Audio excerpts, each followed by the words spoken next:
सबसे पहले ये जानना चाहूंगा, मुख्यमंत्री के नाम को लेकर क्या कंफ्यूजन है? जब से आदरणीय गृह मंत्री अमित शाह जी ने कहा कि नहीं, ये तो जब विधायक जीत के आ जाएंगे, एनडीए के विधायक दलों की बैठक होगी, उसके बाद नया नेता चुना जाएगा। मैं इसके बारे में क्या बता सकता हूं? इसका मतलब नीतीश कुमार जी का पत्ता साफ है।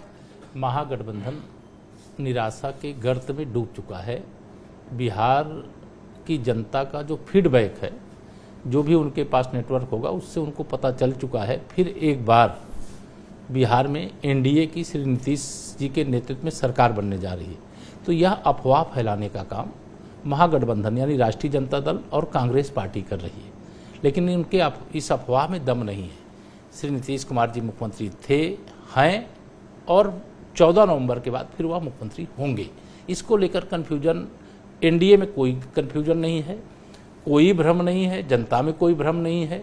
ये जो जीत होने जा रही है, ये माननीय प्रधानमंत्री श्री नरेंद्र मोदी जी और आदरणीय मुख्यमंत्री श्री नीतीश कुमार जी के प्रति जो बिहार का विश्वास है, भरोसा है, उस भरोसे की एक ऐतिहासिक जीत 2025 के विधानसभा चुनाव में होने जा रही है। और इस बात को लेकर के कोई कन्फ्यूजन कहीं नहीं है।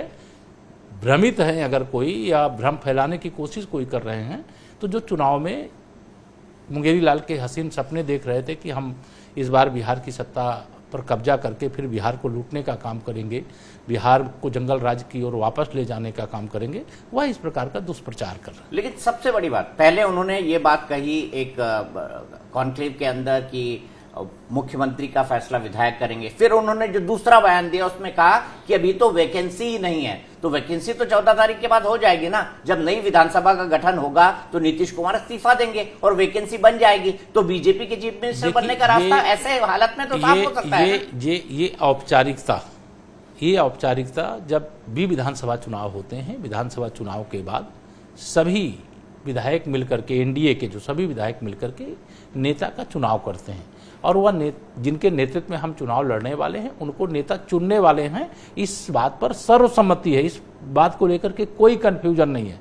यह कन्फ्यूजन कुछ मीडिया के प्लेटफार्म से हो रही है और कुछ विपक्षी जो ठगबंधन है, जो जंगल राज्य की ओर बिहार को वापस ले जाना चाह रहा है, वो इस प्रकार के कन्फ्यूजन कर रहा है। आप लड़ रहे हैं सीटें 101, हम पार्टी लड़ रही है सीटें 6, उसके बाद हमारे उपेंद्र कुशवाहा जी लड़ रहे हैं सीटें 6 और चिराग पासवान लड़ रहे हैं सीटें 29।